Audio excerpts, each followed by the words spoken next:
We knew about Miles from the comics. Brian Bendis and Sarah Pichelli created this incredible character that was the fastest growing title in the comics world. Amy called us and said, do you want to make an animated Spider-Man movie? And we said, no thanks, and hung up. We went to lunch. I made you a really big basket. You made a big basket, you sent us like a lot of fruit and comics. And we go, and then we hung up the phone, and then like, we're at lunch, and we go, what if it was Miles? We called you back. What if it's Miles? And you said, yes. And the conversation took like 60 seconds. What if it's Miles? What if Peter has to be his like teacher? It's done. Let's go. I'll see you in my office on Monday. That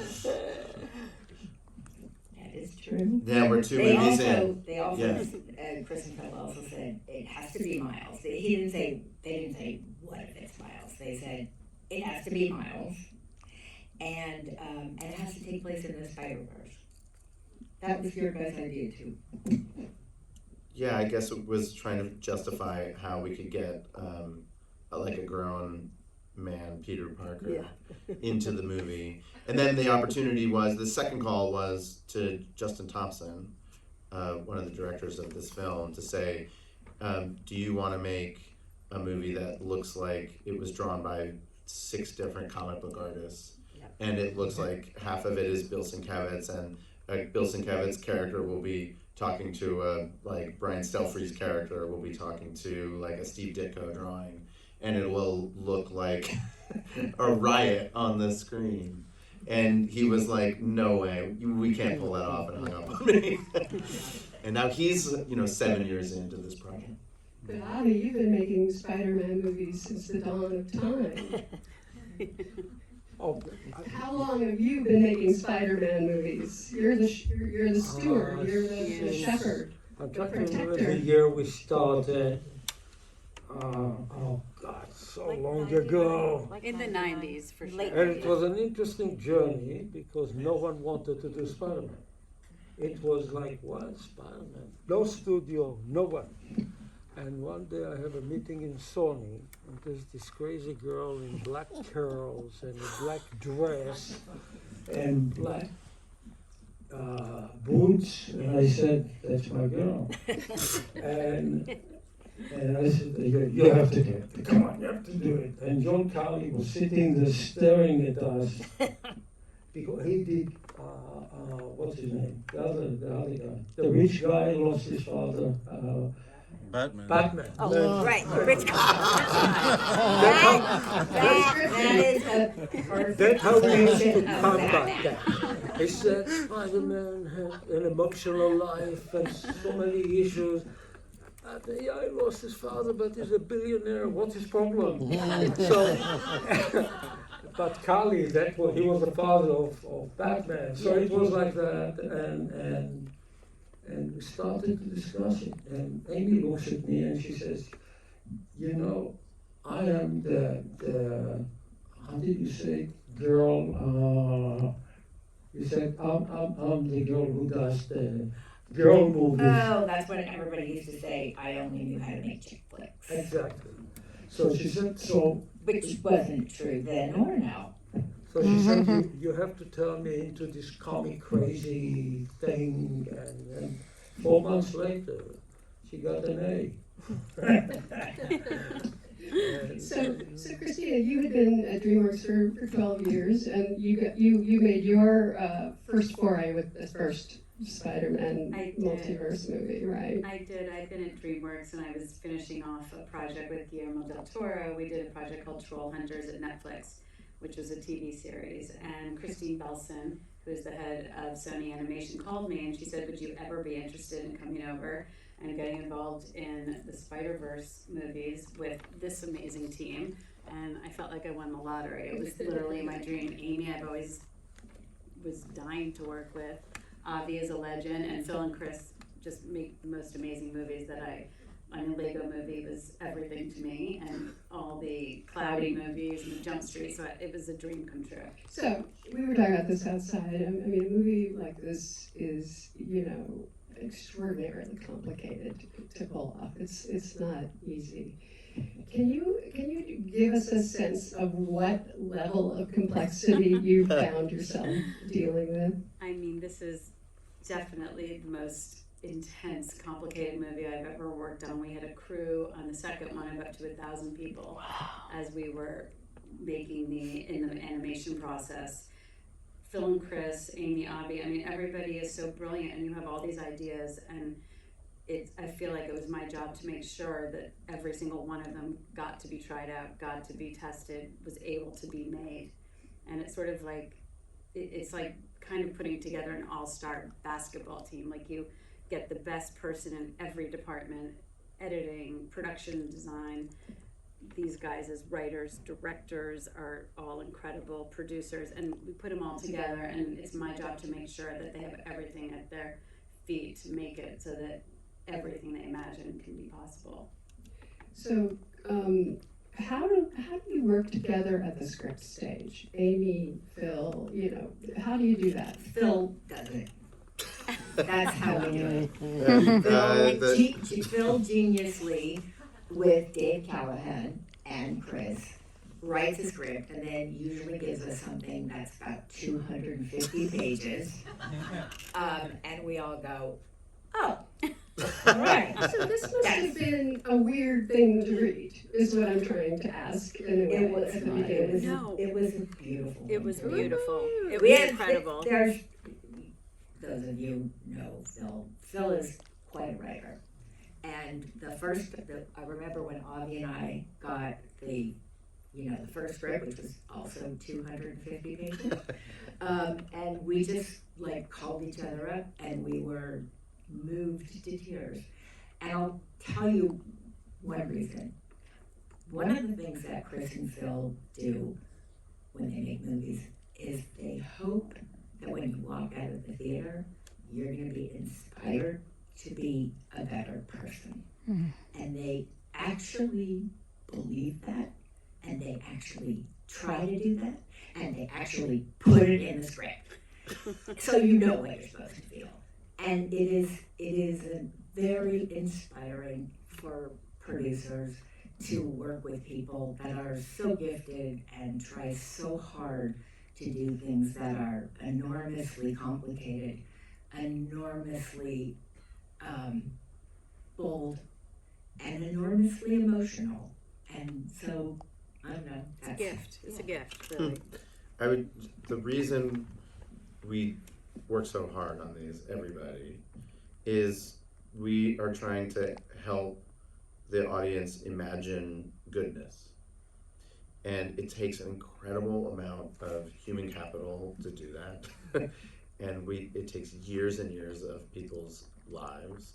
And having a mission like that to show that Miles is the one spider person who has an intact family, and that's the thing that makes him great. Having that is what helps you stick it out through those like difficult times, because you're doing it for like a good reason. Can I say one more thing about that? Sorry to interrupt you. The other thing that the guys said to us, even on the first movie, and it's true of all of them, is because Miles has a family, unlike Peter, this story has to be at the root about the love between families. And what I think it was Phil said to me is this has to be a story about someone who has a secret about themselves that they're afraid to tell their parents because they're afraid their parents won't love them as much when they find out the truth. And that also was something that has always been at the heart of these movies. So when you're making, you know, with an animated film, as you all know, there's animatics, and you get one scene done, you get another scene done, and then it looks really good, but this other scene, you never seem to be able to nail it. There's a problem. what were the problems as you were going along that had to be solved? And I have to imagine that the 6 multiverses didn't help. Yeah, I mean, this is a very unusually structured film, right? And we always thought of it like the first reel is going to be in Gwen's universe, the next reel will be in Miles, the third will be in India, the fourth will be in Nueva York, and the sixth will be, we'll think we're back in Brooklyn, but we won't be. And it turned out to be 7 reels instead, or Yes. so it means that you have to really keep your eye on the ball of like what story you're telling as opposed to what the plot is. Mm-hmm. Right? The plot of the movie is, insane. But the story of the movie, and there's kind of like a main story and the one underneath. The main story is Gwen gets invited to a party and Miles doesn't. And he is desperate to be part of it. He gets there and he realizes that they want him. And the story underneath that is about, and Miles loses in the plot. He loses for 2 straight hours. And he loses friends. He doesn't get what he wants. And at the end of the movie, the hardest challenge was to make this subtext visible to the audience, which is, even though Miles loses ostensibly, the entire film is about him gaining the self-confidence to not need to go to that party anymore. And when he gets, so one of the late-breaking things that we wrote, really, really towards the end, was we embellished the scene where Miles tells his secret to his mom. And what he says there, which used to be a really short scene, he comes in, she walks in the door, she says, "I'm Spider-Man." And the movie wasn't as satisfying because he needed to tell us what he learned.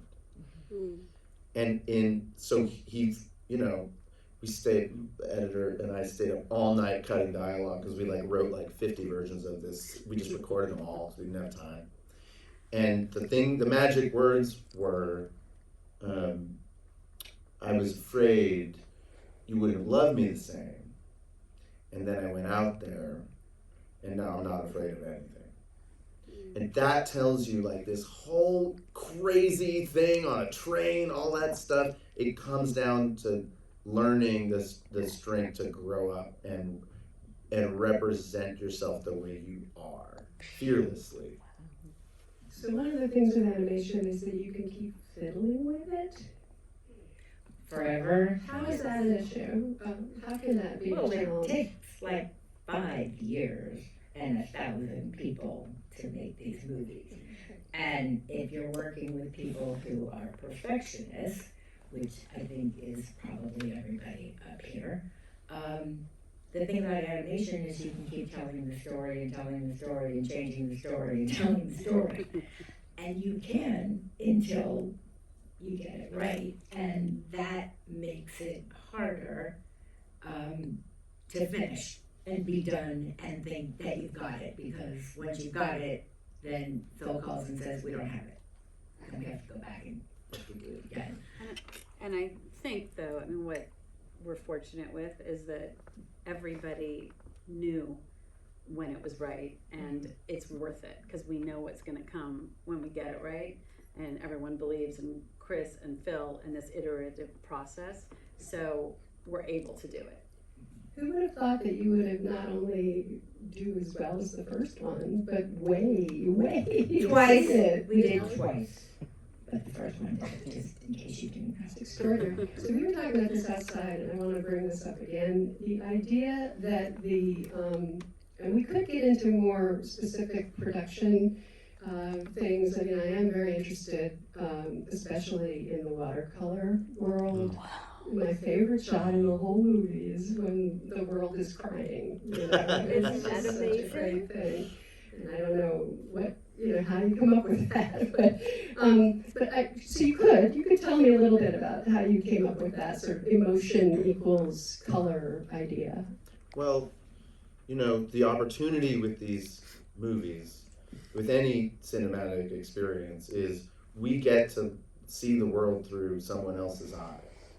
And in this picture, you get to see the world through Gwen's eyes for 20 minutes. And the big idea we had from the start was the world is a mood ring for how she's feeling. And so everything we see is her subjective experience of what she's remembering from that moment. And so that's why things fade in and out. That's why the color changes, like from shot to shot to shot to shot to shot, because it's how you feel if you're like having that intense conversation with your parent or your kid, and you leave your body because you know it's a serious thing, and it becomes a psychedelic experience. And so we wanted you to feel that way, and we were afraid it would maybe distract you. But what we discovered was your tolerance, your persistence of vision is so powerful that the audience really, like, we couldn't throw enough curveballs. Like, we couldn't, like, the story is what you're paying attention to. So all that extra stuff, it is just supportive. You have to pay attention, Yeah. or you're going to get lost. Yeah. But what you did was that you made it very clear so that you don't get lost. How did you do that? These movies are made with your head, unfortunately, the stupidest part of the body. But you watch them with your body. You watch them with your belly.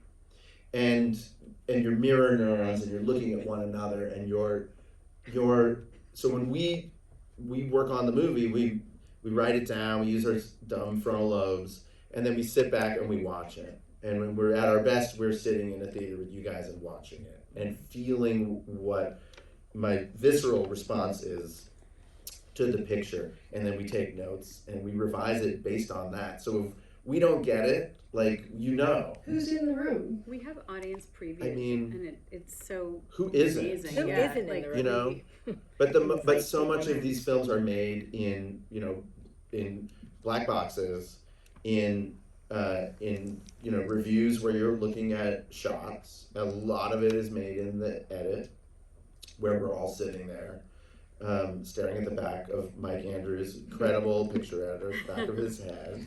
You can feel us back there, and just going like, did I feel anything? And one of the great joys is like having such an incredible wealth of experience at my left, like watching a movie sitting next to Amy or Avi or Christina is like, oh my god, it's so good. Ew, what's that? I don't like his face. You're getting their visceral experience, like, right in real time, and it's so valuable. Okay. So, all right, so here's what I was going to ask. We were talking about this. What would have to happen for this movie to be seriously considered for Best Picture? What are the obstacles to that, and how could it happen? I mean, I think one of the obstacles is people understanding that this is a cinematic form just like any other live action film. It is not just a genre for cartoon for children.